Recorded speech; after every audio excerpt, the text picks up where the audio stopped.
اللہ رب العزت کتنے قریب ہیں۔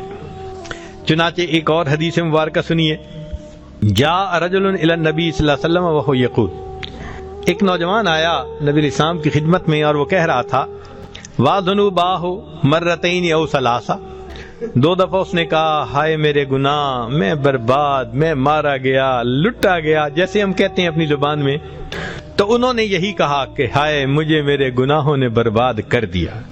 فقال له النبی صلی اللہ علیہ وسلم، اب ذرا غور کیجئے کہ وہ نوجوان کہتا ہے میں بار بار گناہ کر کر کے تباہ ہو گیا، اللہ کے حبیب صلی اللہ علیہ وسلم سے کیا فرماتے ہیں فقال له النبی صلی اللہ علیہ وسلم، نبی علیہ السلام نے فرمایا، قل تو کہے اللہم مغفرتک اوسع من ذنوبی، اللہ تیری مغفرت میرے گناہوں سے زیادہ وسیع ہے، ورحمتک ارجا عندی من عملی، مجھے اپنے عملوں کی بجائے تیری رحمت کا بھروسہ زیادہ ہے۔ ثم قال له اعد، جب اس نے یہ کہہ دیا نا، نبی علیہ السلام نے فرمایا کہ اس دعا کو دوبارہ پڑھ، فاعادہ، اس نے دوبارہ پڑھی۔ ثم قال له اعد، نبی علیہ السلام نے فرمایا تیسری مرتبہ یہ دعا پڑھ، فاعادہ، اس نے تیسری مرتبہ پڑھی۔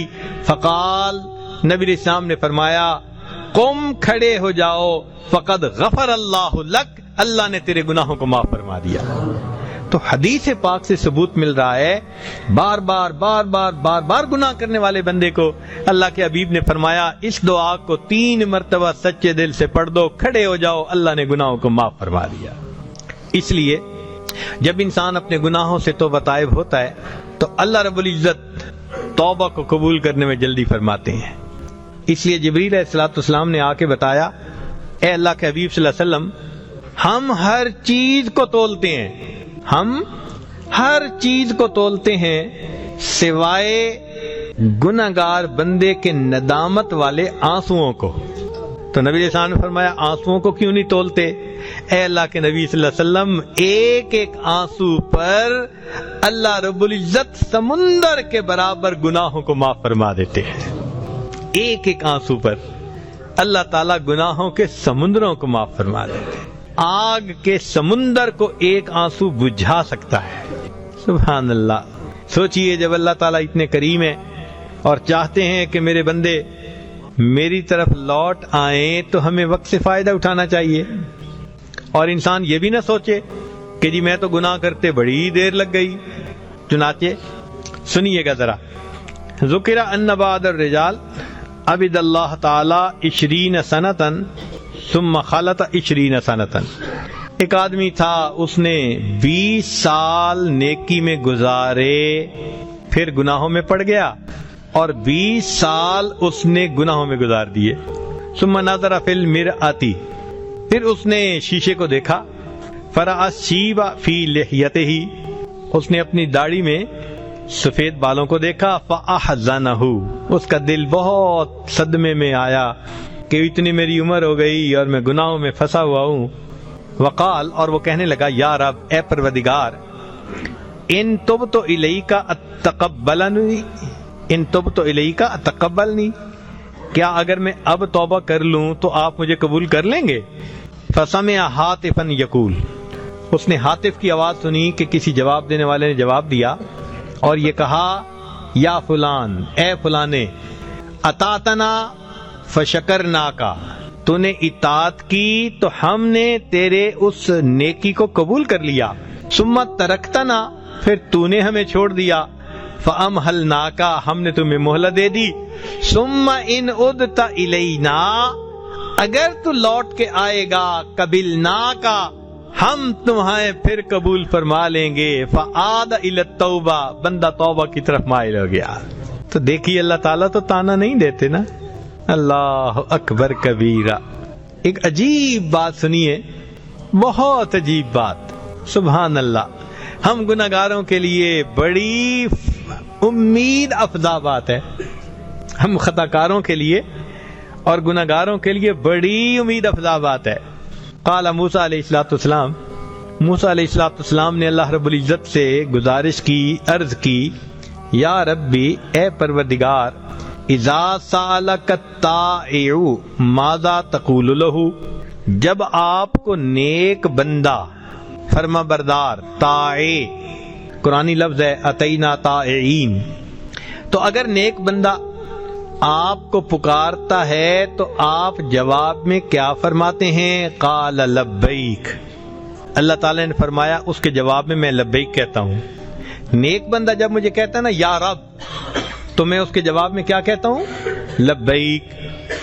قال فالزاہد، موسیٰ علیہ السلام نے کہا اگر کوئی زاہد آپ کو پکارے، قال اقول لبیک، اللہ فرماتے ہیں میں جواب میں لبیک کہتا ہوں۔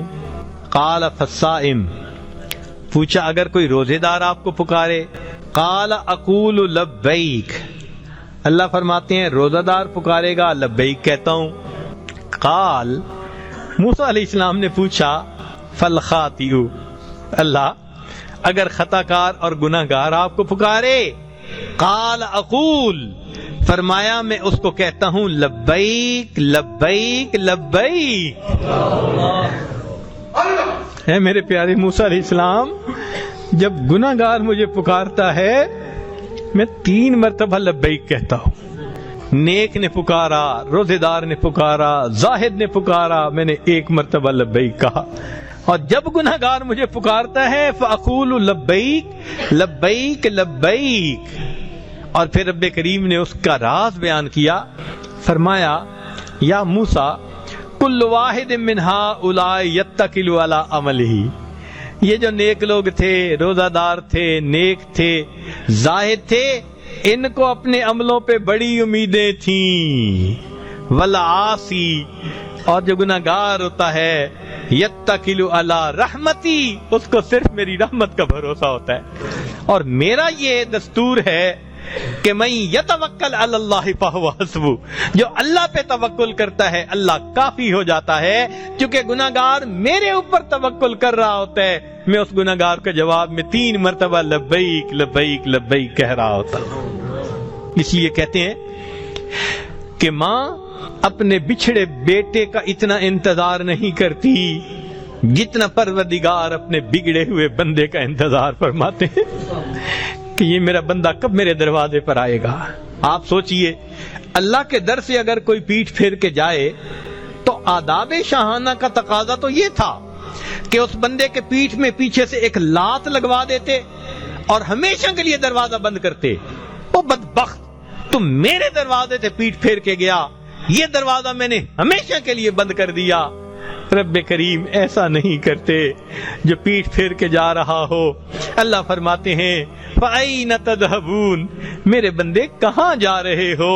میرے بندے تیرا کریم پروردگار تجھے اپنی طرف بلا رہا ہے، کیوں واپس نہیں آتے؟ یا ایھا الانسان ما غرک بربک الکریم، تیرا پروردگار، تو نے اپنے پروردگار سے کس چیز نے تجھے دھوکے میں ڈال دیا؟ تو جب رب کریم پیٹھ پھیر کے جانے والے کا اتنا احساس فرماتے ہیں تو جو توجہ کر کے رخ کر کے اللہ کے در کی طرف آ رہا ہوگا، اللہ رب العزت پھر اس کا کیسے استقبال فرمائیں گے؟ اس لیے فرمایا جب گناہگار بندہ آتا ہے 1 بالشت آتا ہے، میری رحمت 2 بالشت جاتی ہے۔ وَإِنْ أَتَانِي يَمْشِي أَتَيْتُهُ هَرْوَلًا، میرا بندہ چل کے میری طرف آتا ہے، میری رحمت اس کی طرف دوڑ کے جا رہی ہوتی۔